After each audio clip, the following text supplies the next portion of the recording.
Olá, tudo bem com vocês?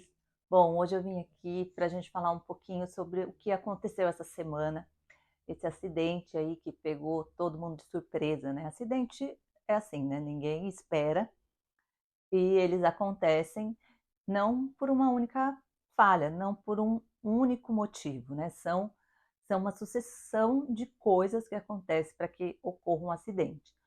Hoje a gente não pode, né, dizer qual que foi a causa efetiva do acidente, né? Tá tendo todo um trabalho de perícia.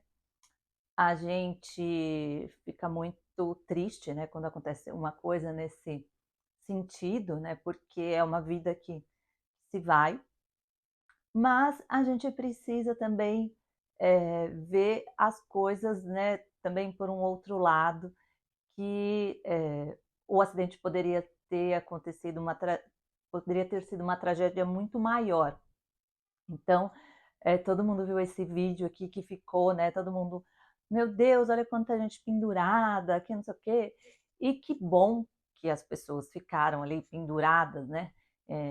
A gente sabe que é, a maioria dessas pessoas que ficaram penduradas, elas tiveram escoriações leves, que elas foram atendidas ali pelas ambulâncias que estavam no local e que, se eu não me engano, só uma pessoa foi para um pronto-socorro que teve ferimentos um pouquinho mais graves, mas não foi nada que pudesse, né, prejudicar a mobilidade, alguma coisa do tipo. Mas o importante disso tudo e o que a gente precisa, né, quando acontece uma situação como essa, a gente precisa tomar algumas lições.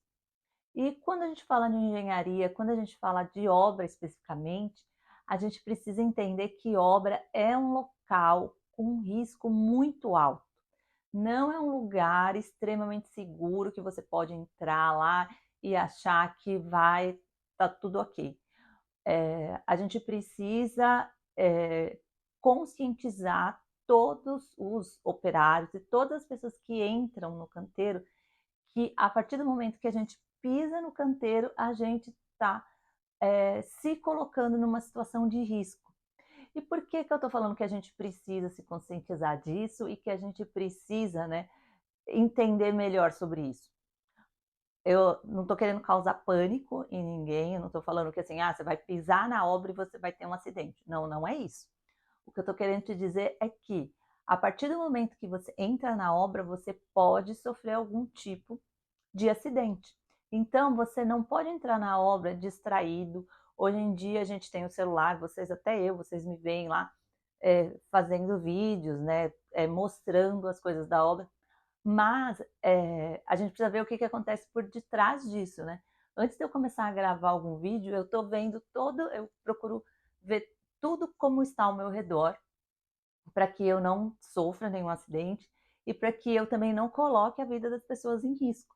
Porque pode ser que tenha uma pessoa passando com alguma ferramenta ou transportando algum material e pode ser que aconteça ali alguma coisa que pode machucar ou a mim ou a pessoa ali que está trabalhando, né, no espaço onde eu estou filmando. E além, assim, agora imagine as pessoas que estão lá no dia a dia, né? Às vezes a gente se acostuma com as situações e a gente precisa dar um passo atrás e precisa entender que sim, obra é um lugar de risco. Então, a gente, né, nas nossas obras, todo dia de manhã, a gente tem o diálogo sobre segurança para mostrar todos os riscos que aqueles serviços que estão sendo executados podem ocorrer algum acidente. Então, para as pessoas ficarem mais atentas a, ao determinado tipo de risco. Aquelas pessoas que tiveram ali, né, naquela situação, provavelmente elas tiveram treinamento, elas são pessoas capacitadas a usar aquele tipo de equipamento, porque não é simplesmente que você entra dentro da obra, uma coisa, isso é importante a gente falar. Às vezes a gente pensa que os profissionais que entram dentro da obra, eles podem fazer qualquer atividade. E isso não é verdade também. tem profissionais que eles precisam passar por determinadas qualificações para conseguir trabalhar em determinadas situações. Então, não é qualquer tipo de profissional que pode estar trabalhando em altura, não é qualquer profissional que pode estar trabalhando num balancim, não é qualquer profissional que pode estar operando uma cremalheira, operando uma grua. Então, todas essas funções, elas passam por um treinamento. Então, quando ocorre alguma coisa desse tipo, provavelmente houveram muitas falhas, né, para a gente chegar num extremo desse. E a gente precisa também conscientizar as pessoas da importância dos equipamentos de proteção, tanto individual quanto coletivo. Essa obra, assim, graças a Deus que é uma obra que respeita essas normas.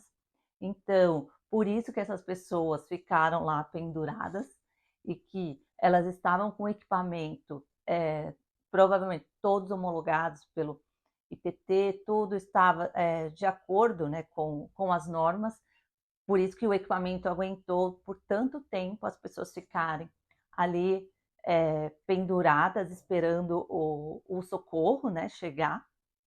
Então, dentro da obra também a gente tem toda uma manutenção preventiva desses equipamentos. Então, não é simplesmente você chegar na obra e achar que pegou um cinto que está tudo bem. Não, esse cinto ele tem que estar dentro da norma, ele tem que estar dentro da garantia. Por exemplo, os nossos capacetes eles têm um prazo de validade. Então, tudo isso são coisas que a gente acha, né, que passam despercebido, mas dentro de uma obra, a fiscalização para que não ocorra esse tipo de situação é muito alta. E quando ocorre é porque foi uma fatalidade mesmo. É uma situação muito desconfortante passar por isso, né? Ter uma obra onde uma pessoa venha a falecer, assim, já tive esse tipo de experiência, é uma experiência que não é nada confortável, mesmo quando você. E assim, e o mais difícil é quando você vê que você toma todos os cuidados e mesmo assim acontece esse tipo de coisa, né? Como você se vê incapaz em função daquilo. Por exemplo, a gente teve uma situação dessa, a gente estava içando as caixas d'água, né, para cobertura, então a área estava toda isolada, onde estava o guindaste, onde estava subindo os materiais. Só que a gente estava fazendo uma obra do lado de uma rede de alta tensão.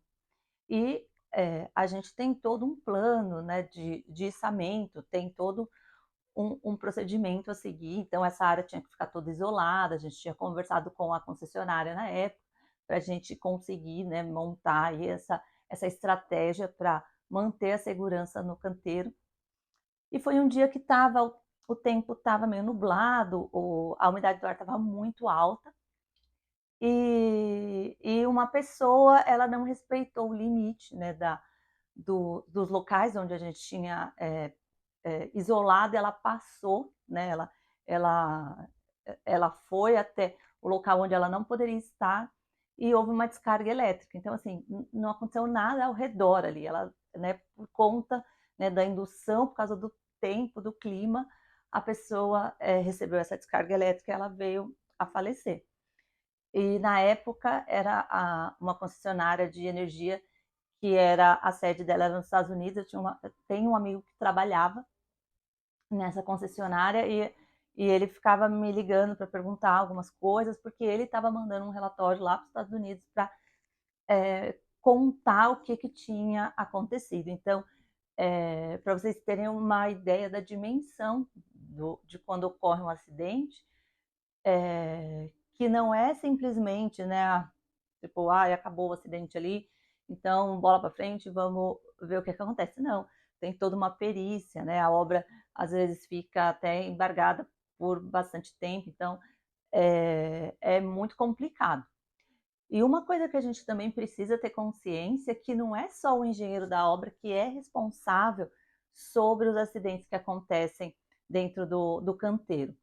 Todo mundo que tem ascendência direta sobre aquele serviço e que está numa parte de liderança, ela pode ser responsabilizada criminalmente. Então, independente se você é o mestre, se você é o encarregado, se você é o engenheiro que não está o seu nome na placa, você pode sim ser responsabilizado. Então, a partir do momento que você está dentro do canteiro, você se torna responsável. Se você é uma pessoa de liderança, né, que assume um cargo de liderança, você é uma pessoa, você é responsável sobre tudo aquilo que está acontecendo dentro da sua gestão.